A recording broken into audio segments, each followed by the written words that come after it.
Hi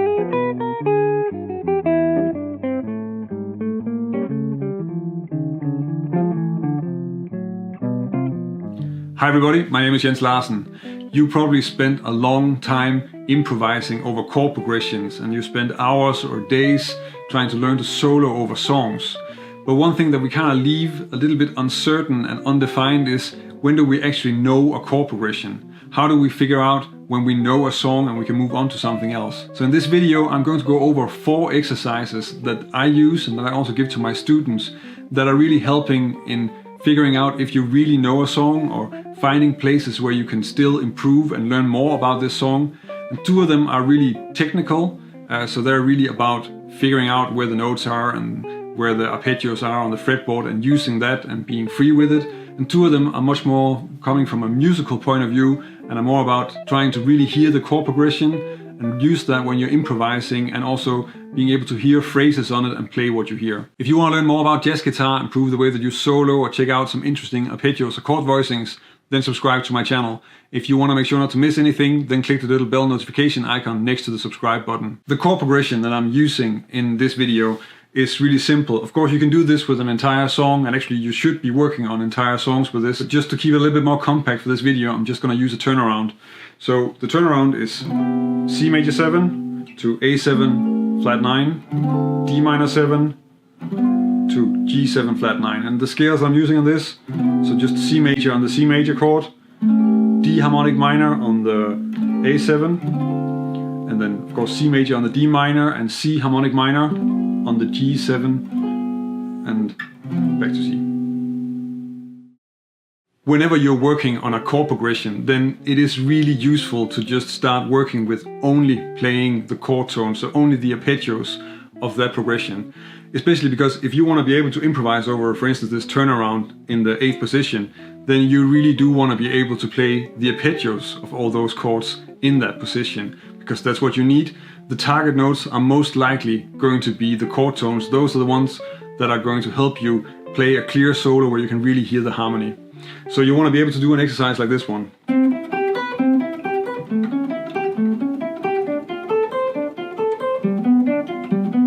So just simply playing through the arpeggios. And of course, if you're working with a song that you already know, then it makes sense to just take an area of the neck that you're not usually playing in and see if you can explore that a bit, and in that way get some new things into your playing.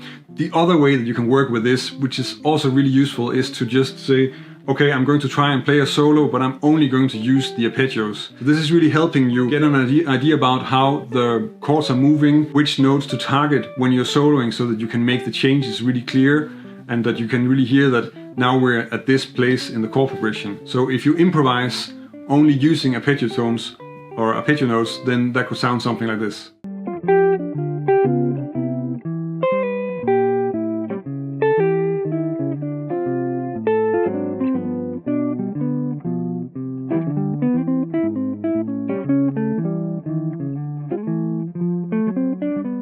The never-ending scale exercise is another exercise that's also really working within the progression that you're trying to improvise over, and really teaching you to have a good overview, to think ahead and to be aware of what scale and what chord you're playing on. The idea is quite simple. If we take the turnaround here, what I would do is I would just play the C major scale for the first chord, for the C major chord, and then I will play that in 8th notes. Once I've played a whole bar of that, then the chord changes to A7.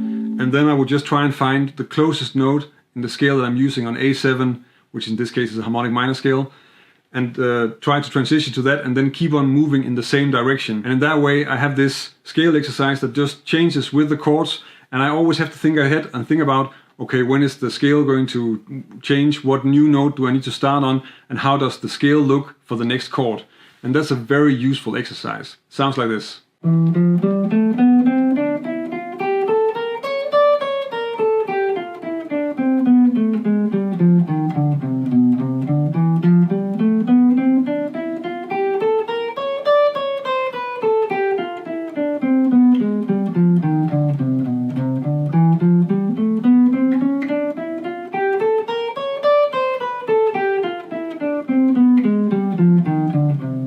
And a way to take this exercise and then take it to another higher level is to work with the diatonic chords and some of the diatonic structures that are found within the scale. So in this case, if I take for each chord in the progression, I'll play not a bar of 8 notes, but I'll play 2 diatonic triads, and then I'll move on to the next one, and then you get this type of exercise.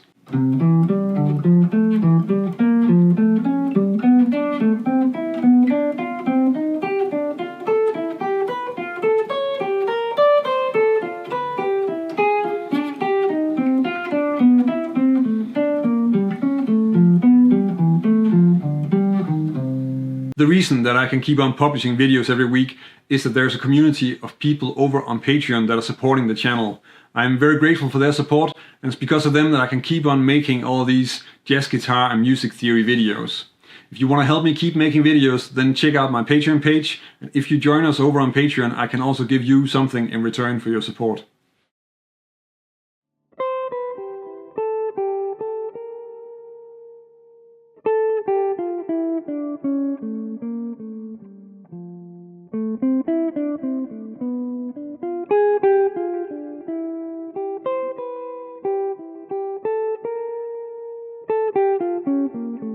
The next 2 exercises are not as technical as the previous ones, because now we're really starting to work on how you hear a progression and how you start to hear melodies on that progression. So the idea with this exercise is that you play a rubato solo on the progression. So you're playing kind of rubato statements that are starting on one chord, but then moving on and ending on the next chord. So you're playing, for instance, a melody on the C major 7, but the last note of the phrase is something that clearly belongs to the A7, so that you can really hear that the song is changing. So this is really helping you figure out what notes to play if you want to play clearly within the chord progression. And also it's helping you create melodies that are moving towards that note.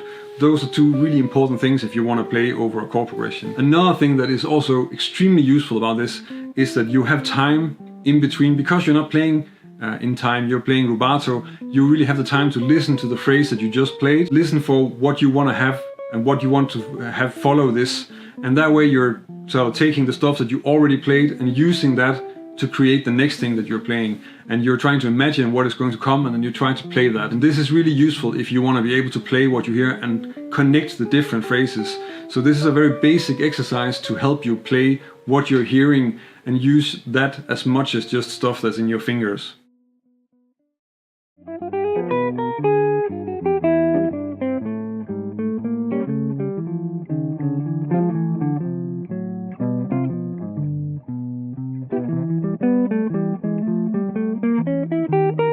Probably the goal of any jazz musician is to play a solo where everything is connected, where the whole solo sounds as a complete piece of music and can actually just be written down and turned into a melody.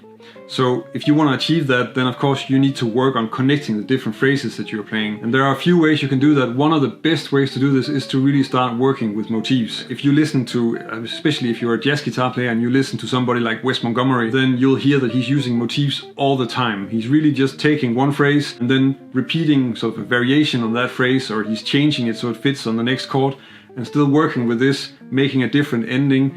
And all this way of just molding motifs is really a nice way of sort of connecting the different phrases that you're playing, and that's definitely something you want to work with. And it's also something that you see that if you don't know a progression that well, you can't really do this. So that's something you can start working on so that you achieve some more freedom on top of the progression that you're practicing at the moment. This exercise is also a good example of an exercise where you're limiting yourself.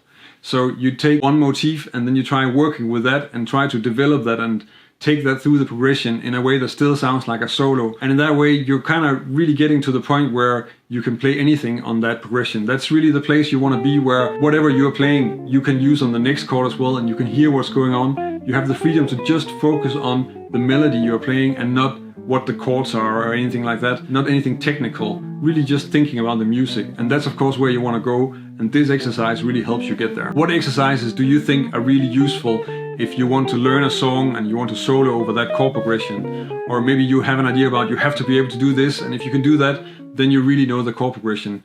Leave a comment if you have some input on this. I think we don't talk about this a lot, and I think it's actually a very important topic. So I'm very curious what you guys think. If you want to check out one of the guitar players who is extremely good at playing musical solos, then check out this video where I'm analyzing some of the trademark ideas of Wes Montgomery on his song 4 and 6. If you want to learn more about jazz guitar and it's the first time you see one of my videos, then subscribe to my channel. If you want to help me keep making videos, then check out my Patreon page. That's about it for this time. Thank you for watching, and until next time.